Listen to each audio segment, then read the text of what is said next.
Y'all ready to blaze away or what? Welcome back to the channel, everyone. Today we're talking about Virtua Fighter leak, Kunimitsu, and a couple other things.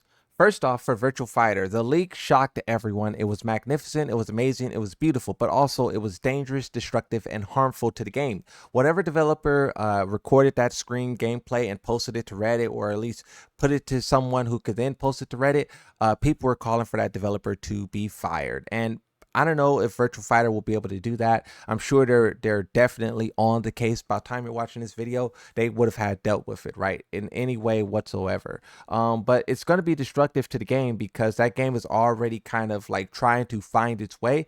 If you look at the news articles where the developers talk about what they're trying to do for that game, they're talking about how they have their core audience, right? A lot of the people who remember playing the game on PlayStation 2, or maybe you're playing Virtua Fighter 5 Revo or something like that. But that's kind of a small audience. It's kind of a niche community. In order for Virtua Fighter 6 to be successful, they need to find more players, and not in the sense that Tekken 8 is going about it. Tekken 8 is just trying to get like casuals and people like young players, and they just need a audience. We see with the trailers and just the way people talk about the game that the hype around it is kind of low, right? And they need the excitement, the energetic, the energy to survive. And their trailer leaking will hurt them in that sense. Even though people love the trailer and a lot of people are talking very nice about it, there are some people who saying like, animation slop, cutscene slop, or it just looks boring. But there's just people who's having those takes. But with that all aside, the amount of people who've seen this footage, seen this gameplay, that wow factor and that surprise, that spectacle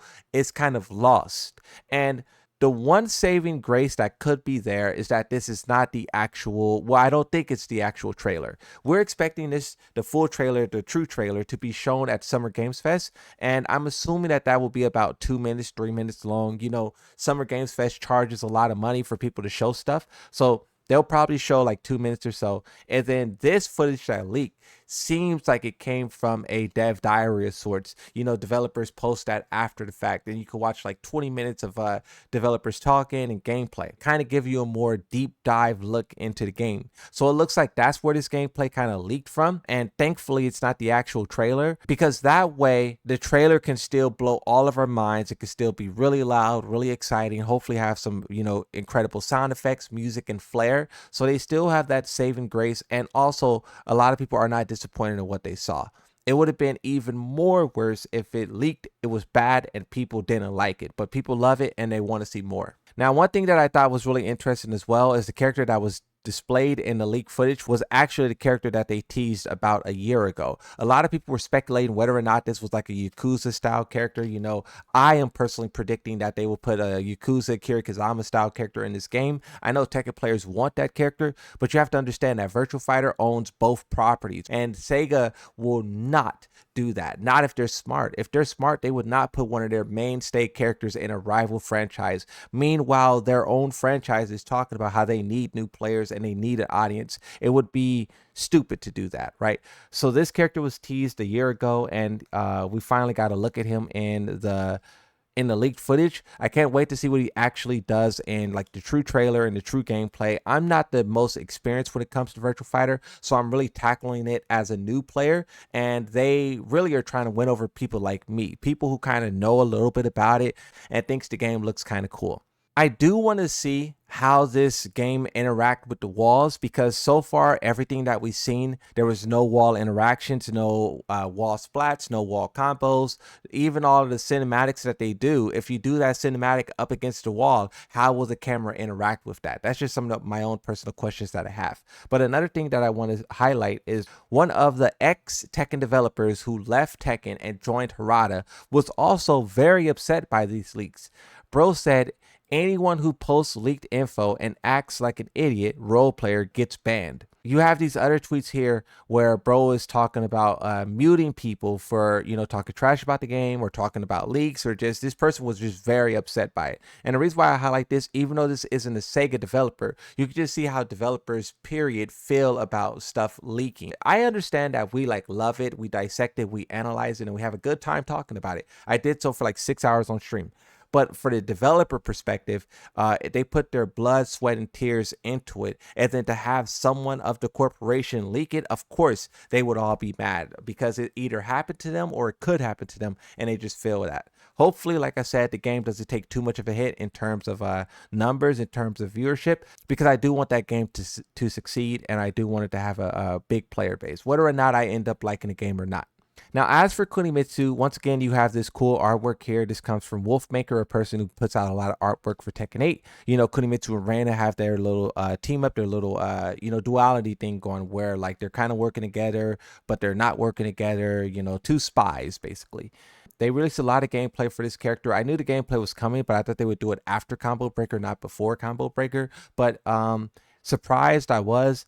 Excited I am. My secondary character has returned, Kunimitsu, and also Bob's my secondary as well from back in Tekken Tournament 2, right? One thing that I did notice about this Kunimitsu reveal that was kind of lame is how Kunimitsu doesn't have a special interaction with Yoshimitsu. They do have some special dialogue, but it's not too special. They just talk about the sword. They don't really talk about the history. And a lot of players was confused as to why the developers didn't emphasize that point.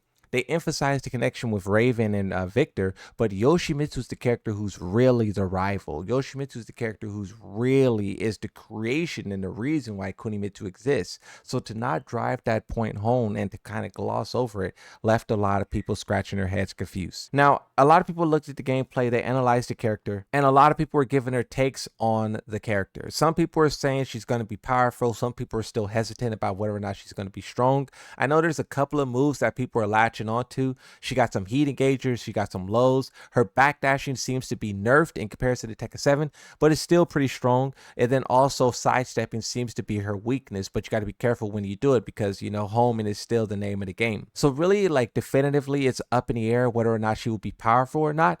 But a lot of people are saying the same thing that Arsenal is saying here in this tweet. I have a feeling she's going to be top tier. Just going based off of the gameplay, she looks a little bit tricky. Whenever you have back turn thrown into the mix, it's going to take a little bit more skill and effort, but also the developers are very smart when it comes to simplifying and making the character easy. They made Kunimitsu easy in Tekken 7, so when they make her more easy in Tekken 8, but also she's a little bit buffed, right? Counter hit tools, power crush, stance mix-ups, heat activation.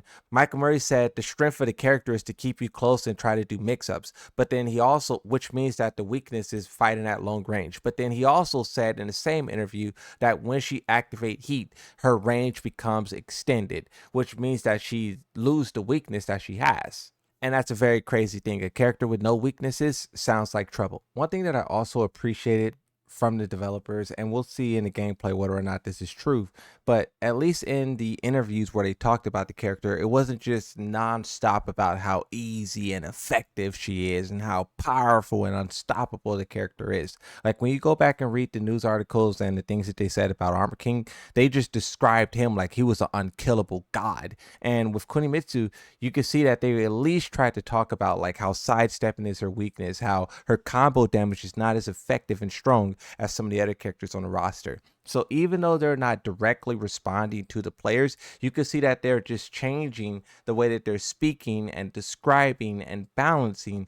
And that is a direct response to the players. And I do like that they acknowledge that, because the way that they are describing these characters is not only ridiculous in nature, but also it gives a very skewed perspective of the game, right? They described Armor King as if he was a monster, and that made people really fear and dread him on release. But we found out that he wasn't really that powerful as they said, which had this reverse effect where people were saying that he's not as powerful and he's one of the weakest characters in the game. And then over time, you saw more realistic takes of the character start to form where people will be like, actually, he's not that weak, but he's not that strong. He's somewhere in the middle. And with Kunimitsu, you don't have that, basically the developers aren't overhyping the effectiveness of the character, but also they're not shying away from the fact that they have made her stronger. So it's just a little bit of a difference there when you look at the terminology of of what they said. And I just appreciate that little change there because it's a big thing and it has a long lasting impact.